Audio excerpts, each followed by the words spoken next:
तो हे स्टूडेंट्स, जैसे आपने थंबनेल देख के आपको समझ में आ गया होगा कि आज का जो टॉपिक है वो किसके ऊपर है। आज का जो टॉपिक है हमारा रेगुलर वर्ब्स के ऊपर है। तो ये क्या फ़र्क होता है रेगुलर वर्ब्स और इर्रेगुलर वर्ब्स में। जैसे मैं आपके सामने दो एग्जाम्पल रखता हूँ, dance, danced, danced, forget, forgot, forgotten. इन दोनों में क्या फ़र्क है? जिस वर्ब के लास्ट में ईडी, ईडी जिसका सेकेंड फॉर्म और थर्ड फॉर्म सेम हो उसे हम इंग्लिश में रेगुलर वर्ब्स कहते हैं, और जो अभी नीचे बच गया है उसे इंग्लिश में आपको पता चल गया होगा वो इर्रेगुलर वर्ब्स होते हैं, जिसके वर्ब के सेकेंड फॉर्म और थर्ड फॉर्म अलग अलग होते हैं, मैच नहीं होते हैं। So keep watching this video till the end, because आप बहुत अच्छे अच्छे वर्ब्स और उसके मीनिंग विथ एग्जाम्पल्स आप समझेंगे। तो स्टार्ट करते हैं।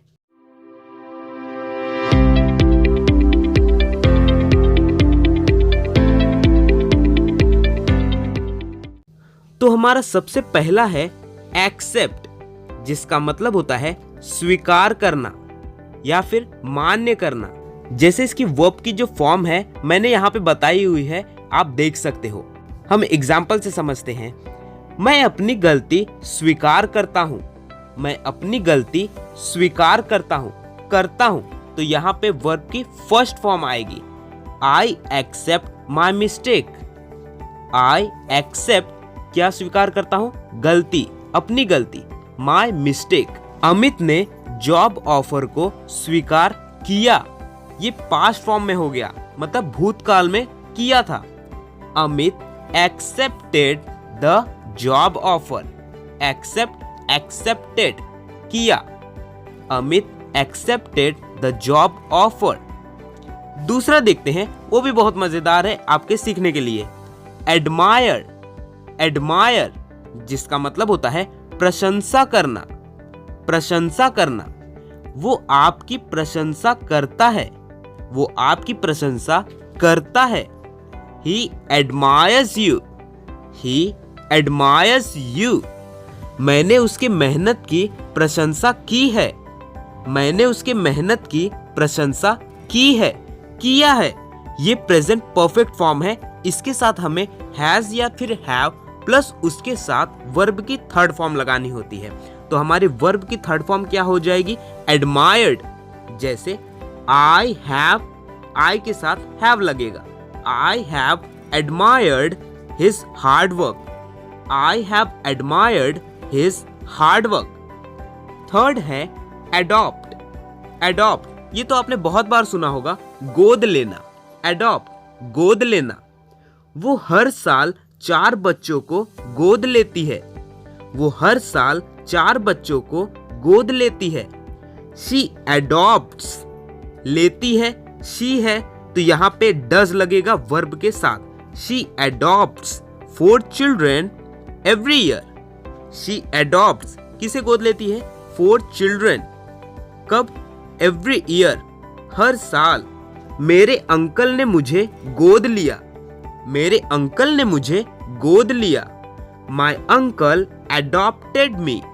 माई अंकल एडॉप्टेड मी, गोद लिया, एडॉप्ट, एडॉप्टेड। चौथा है हमारा एग्री, जिसका मतलब आपको पता ही होगा, मानना या फिर सहमत होना। जैसे मैं आपसे सहमत नहीं हूं। मैं आपसे सहमत नहीं हूं। I don't agree with you. I don't agree with you। मेरे पापा मुझे 5,000 रुपए देने के लिए मान गए हैं। मेरे पापा मुझे 5,000 रुपए देने के लिए मान गए हैं। गए हैं मतलब प्रेजेंट परफेक्ट का फॉर्म है ये। My father has agreed। My father, father है तो यहाँ पे डज लगेगा, तो इसकी जगह पे हम क्या लिख दिए यहाँ पे? has।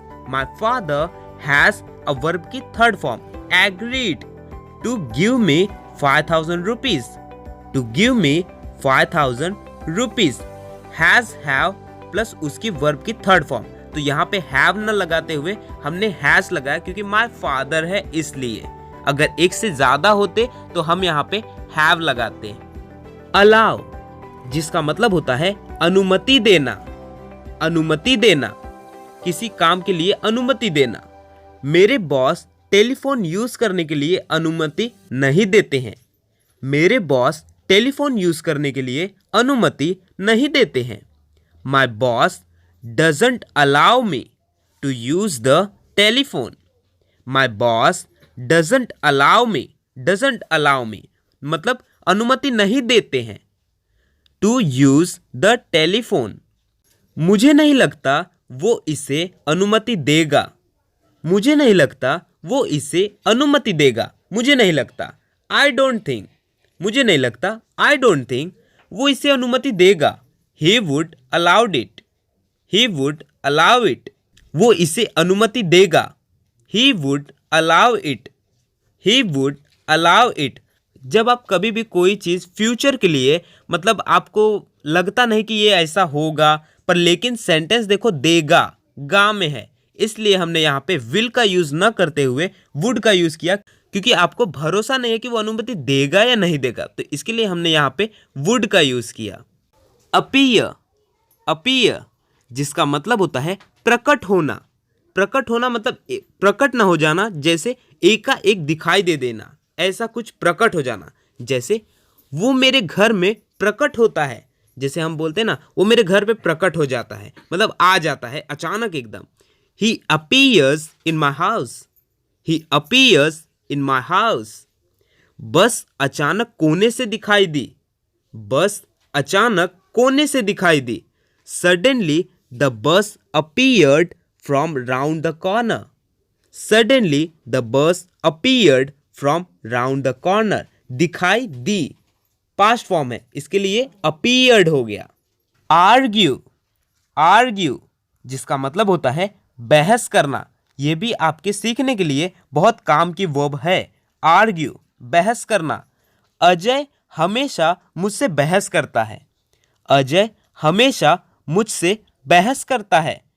Ajay always argues with me. Ajay always argues with me. आपके दिमाग में एक क्वेश्चन आ रहा होगा, ये कब आर्ग्यूज हो जा रहा है, मतलब कि डज लग जा रहा है। जब आपके सामने सब्जेक्ट हो ही, शी, इट या फिर किसी का नाम, तब आपको वर्ब के साथ डज लगाना है। जैसे अजय एक नाम है, इसकी वजह से यहाँ पे वर्ब के साथ डज लग गया, आर्ग्यूज हो गया। आपको याद रखना है ही, शी, इट या फिर किसी का नाम हो तब, और वो भी प्रेजेंट फॉर्म में। उसने एक पेन के लिए बहस किया। उसने एक पेन के लिए बहस किया। बहस किया, आर्ग्यूड, हम यहाँ पे यूज करेंगे argued. He argued for a pen.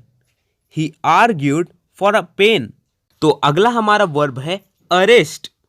Arrest जिसका मतलब तो आपको पता ही होगा, गिरफ्तार करना। गिरफ्तार करना। हमें अपराधी को गिरफ्तार करना चाहिए। हमें अपराधी को गिरफ्तार करना चाहिए, करना चाहिए। तो यहाँ पे हम टेंस का यूज न करते हुए यहाँ पे हम मॉडल का यूज करेंगे, क्योंकि यहाँ पे देखो करना चाहिए ऐसा सेंस निकल रहा है, कुछ किया, करता है, कर रहा है, किया है, ऐसा कुछ नहीं है। तो यहाँ पे करना चाहिए, तो यहाँ पे हम शुड का यूज करेंगे, क्योंकि शुड का यूज करना चाहिए के लिए यूज होता है। We should arrest the culprit. We should arrest the culprit. Culprit का मतलब होता है अपराधी। पुलिस उसे गिरफ्तार करने पहुंची। पुलिस उसे गिरफ्तार करने पहुंची। The police arrived. अराइव्ड मतलब यहां पे पहुंची, arrived. The police arrived to arrest him. The police arrived to arrest him. Next है हमारा बोरो, जिसका मतलब होता है उधार लेना। उधार लेना। वो हमेशा मुझसे 10 रुपये उधार लेता है। वो हमेशा मुझसे 10 रुपये उधार लेता है। ही always borrows 10 rupees from me. He always borrows 10 rupees from me. देखो यहाँ पे ही आया, इसके लिए हमने यहाँ पे बोरोज कर दिया, ऊपर से उधार लेता है, प्रेजेंट फॉर्म में है, प्रेजेंट सिंपल फॉर्म में है, इसके लिए यहाँ पे बोरोज हो गया। जैसे नेक्स्ट देखते हैं, मैंने उससे 2 दिन के लिए एक साइकिल उधार ली है। मैंने उससे 2 दिन के लिए एक साइकिल उधार ली है। किया है। तो यहाँ पे हम हैज़ हैव प्लस वर्ब की थर्ड फॉर्म का यूज करेंगे। I have borrowed a cycle from him. क्या लिया है? A cycle. किससे? From him. कितने दिन के लिए? For 2 days। I have borrowed a cycle from him for 2 days। Next है हमारा कॉल, जिसका मतलब होता है बुलाना। मेरी मम्मी ब्रेकफास्ट के लिए बुलाती है। My mummy calls me for breakfast. मैंने मेरे दोस्त को बुलाया। किया। I called my friend. I hope आपको इतने तो समझ में आ रहे होंगे। आगे के हम और भी फॉर्म्स अभी देखते हैं। डिस्ट्रीब्यूट, जिसका मतलब होता है बांटना, डिस्ट्रीब्यूट करना, बांटना। हम गरीब लोगों को खाना बांट सकते हैं। यहाँ भी कोई टेंस का बात ना होते हुए कर सकते हैं। यहाँ भी हम मॉडल का यूज करेंगे। और मॉडल कौन सा यूज करेंगे? सकता है, कैन का यूज करेंगे। कैन का यूज होता है सकता है ऐसे बताना हो तब। We can distribute food to the poor people. किसको कर सकते हैं? पुअर पीपल को। मैं किताबें बांट रहा हूं। ये प्रेजेंट कंटिन्यूअस टेंस है। I am distributing books. यहां पे हम क्या यूज करते हैं? इज एम आर वर्ब के साथ ing। I am distributing books. मैं किताबें बांट रहा हूं। एक्सपांड, जिसका मतलब होता है विस्तार करना, कुछ बड़ा करना। ऐसे मुझे लगता है हमें कंपनी को विस्तार करने की ज़रूरत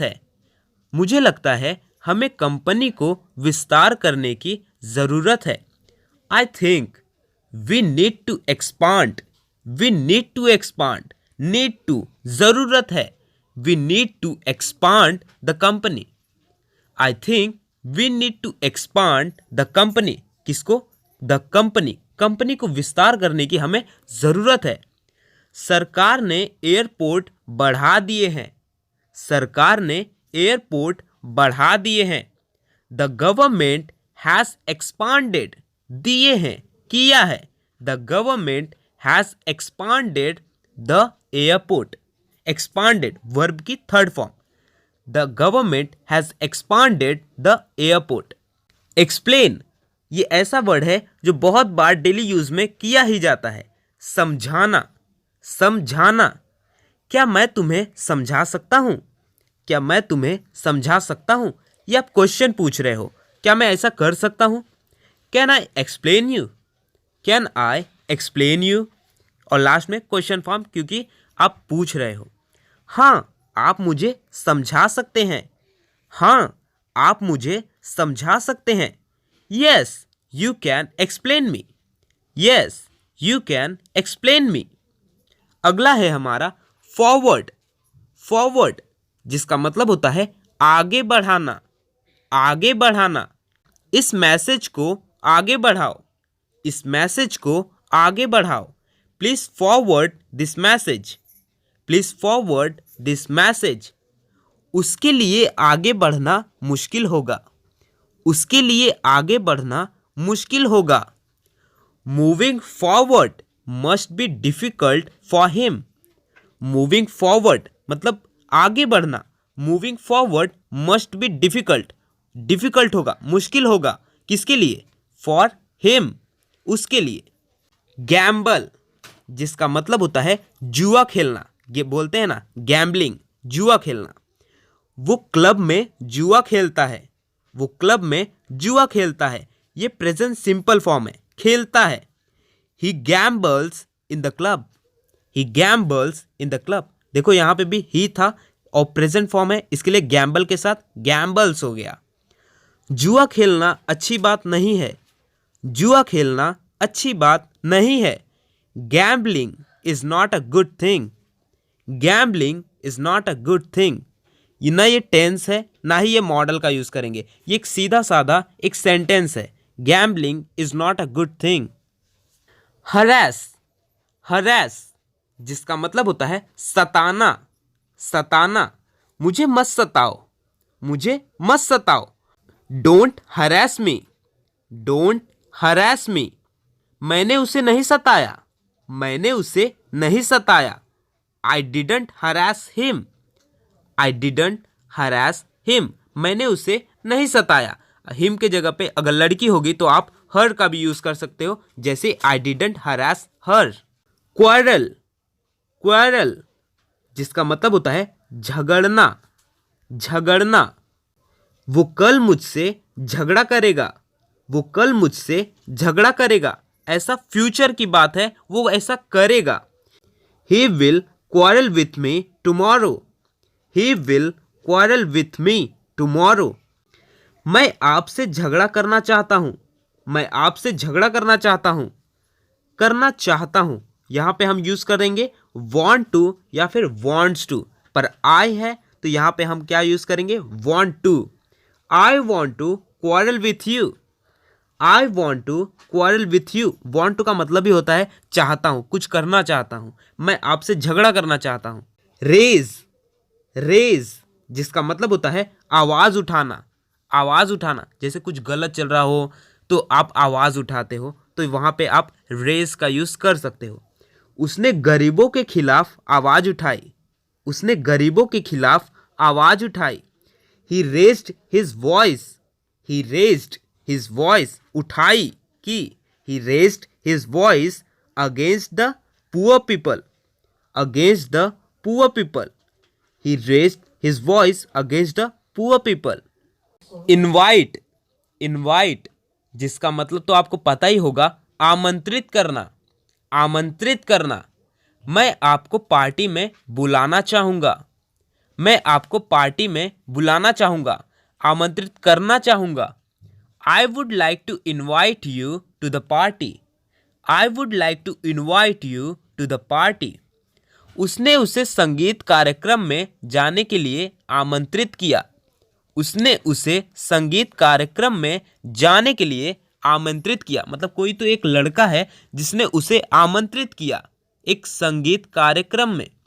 ही invited, he invited her to go to the concert, he invited her to go to the concert. यहां पे हर का यूज हुआ है जिसका मतलब है किसी लड़की को आमंत्रित किया है। अगर हिम होता तो यहां पे हम समझ जाते किसी लड़के को आमंत्रित किया गया था। किल, किल जिसका मतलब होता है मार देना या फिर मार डालना, ऐसा कुछ। उसने उसे मार डाला, उसने उसे मार डाला। He killed him, he killed him उसने उसे मार डाला। पत्नी ने अपने पति को मार डाला, पत्नी ने अपने पति को मार डाला।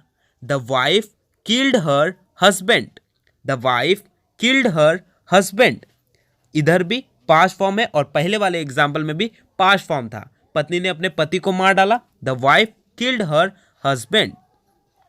सो आई होप आपने 20 रेगुलर वर्ब्स अच्छे से समझे होंगे, अच्छे से वीडियो देखे होंगे, आपको सभी अच्छे से समझे होंगे। अगर फिर भी कोई डाउट होगा तो आप उसे कमेंट बॉक्स में बताइए, क्योंकि अगला जो वीडियो है वो इर्रेगुलर वर्ब्स के ऊपर है, तो उसे भी देखना और इसे भी देखना एकदम ध्यान से। So I hope you learned about this concept very well. If you want to learn and speak English fluently, then please do subscribe to my channel and watch my all videos.